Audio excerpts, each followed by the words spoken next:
Ever since before making it to the NBA, Lonzo Ball was already one of the most controversial players out there. He got mixed reviews from the media, scouts, and even the players. Some love him, some hate him. Some think he's overrated, but they all talk about him. Check out what these 9 NBA legends had to say about him. Number 9, Shaquille O'Neal. Well, Shaquille O'Neal has never been one to mince his words about anything. He's often criticizing young players and talking about how much better he was during his playing days. As you'd imagine by now, Lonzo Ball wasn't the exception to that rule. Ball struggled mightily at the free throw line early in his career, shooting 41% from the charity stripe. When he found out about it right in the middle of an interview, a surprised Big Diesel simply said, "Damn, he's worse than me at the free throw line." Geez, seriously? For those wondering, Shaq shot 52.7% from the line per his career, which is lower than his field goal percentage of 58.2%. Also, he never shot more than 59.5% from the line and missed 5,317 free throws in his career. So yeah, shooting at a worse percentage than one of the worst free throw shooters of all time is a huge issue. Number 8, Dominique Wilkins. In all fairness, we should all agree that most of the criticism Lonzo Ball got thus far is because of his father. LeVar Ball had some preposterous quotes about his son before he made it to the league, earning fans and detractors alike. Among the latter, we can find Atlanta Hawks legend Dominique Wilkins, who couldn't fathom the fact that LeVar said that either he or Lonzo could beat Michael Jordan. It's stupid. Are they joking? Let me tell you something. They would both get embarrassed, Wilkins sentenced. Later, when the Hornets drafted Lamelo Ball, LeVar hinted at the possibility of playing Jordan one-on-one in a pay-per-view event, and fans were just begging for it to happen. The worst part about this story is that this is nowhere near the craziest or most delusional thing that LeVar Ball ever said about him or one of his sons, but we'll get to that later. Number 7, Scottie Pippen.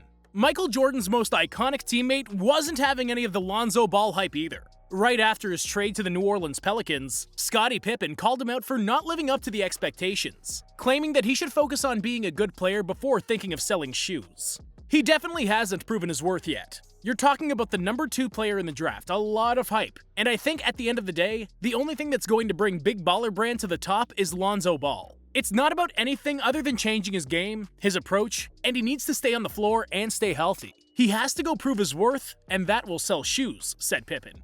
Even so, Scottie predicted Lonzo to break out in New Orleans and develop in a less pressuring environment.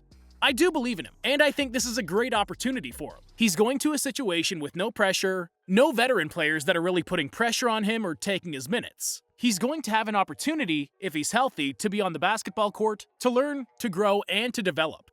And he's going to have the opportunity to do it alongside some young players who are also doing the same thing. I think this young player can still find his way in this game, and I think New Orleans is going to be a great fit for him. Fortunately, he was right. Number 6, Kobe Bryant. All rookies can expect some growing pains, but that doesn't apply when you play for the Los Angeles Lakers, especially if you're playing for the team Kobe Bryant played for, who wasn't always an easygoing guy with his teammates. While the Black Mamba never criticized Lonzo, he said that he needed to have a bigger sense of urgency, be more aggressive, and try to get better right out of the gate. We never thought, okay, we're gonna win 4 years from now. We really thought, this is our year. We're gonna get this done. We're gonna push, get better now. And in the process of having that kind of impatience, you develop. If you're just patiently going about it, you'll never get there. For players, it's kind of a patient impatience. Lonzo was pretty fortunate to share the experience of having Kobe Bryant around his team and getting to learn from the best of the best. But in reality, leaving Los Angeles was the best thing that could have happened to Lonzo's career, as he took a lot of pressure off his shoulders and wasn't in the spotlight anymore. Number 5, KAREEM ABDUL-JABBAR.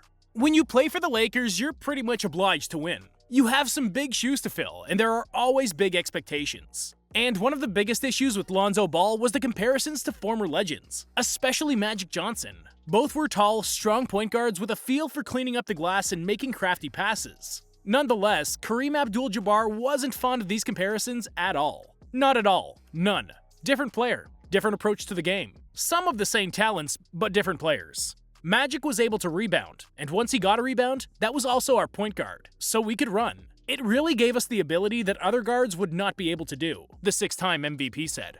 KAREEM believes that Johnson's height advantage made him a more complete player than Lonzo, because Magic could go in and defend my man, box him out, and make sure he didn't get the rebound.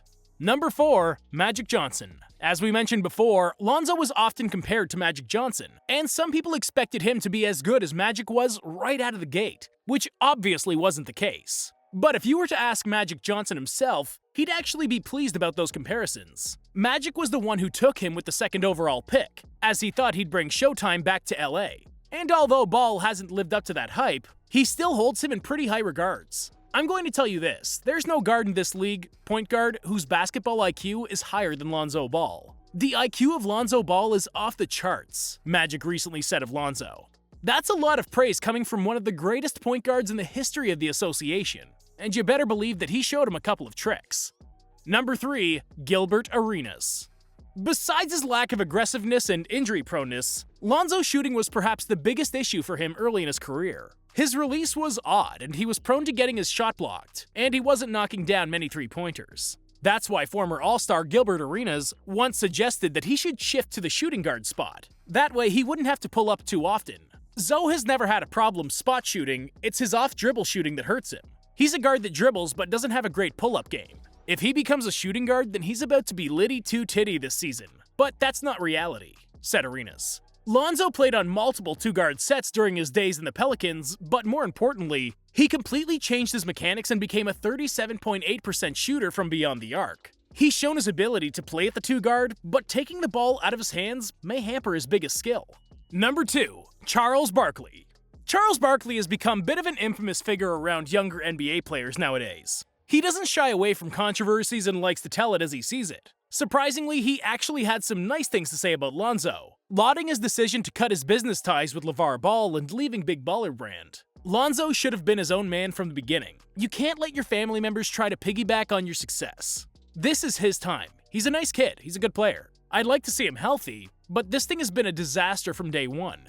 It was never gonna work, and I feel bad because this big old mouth jackass dad has to put his kid in an awkward situation all year. Like I said, I don't want to see anything bad happen to the kid, but I don't like his dad at all. And this thing has been a joke from the beginning, Barkley said. Lonzo's signature shoes with Big Baller Brands were to blame for his ankle issues to some degree. Also, his father's business associate wasn't exactly trustworthy. So Lonzo's career wasn't going to take off until he paved his own path. Number 1. Jason Kidd. And last but not least, we find Jason Kidd, the player most scouts thought that Lonzo Ball was going to resemble the most. The resemblance is clearly there. They're both great rebounders for their position, they're both pass-first point guards who can knock down an occasional three-pointer, and they both play tough physical defense. But Kidd still doesn't think that you should put both of them into the same conversation.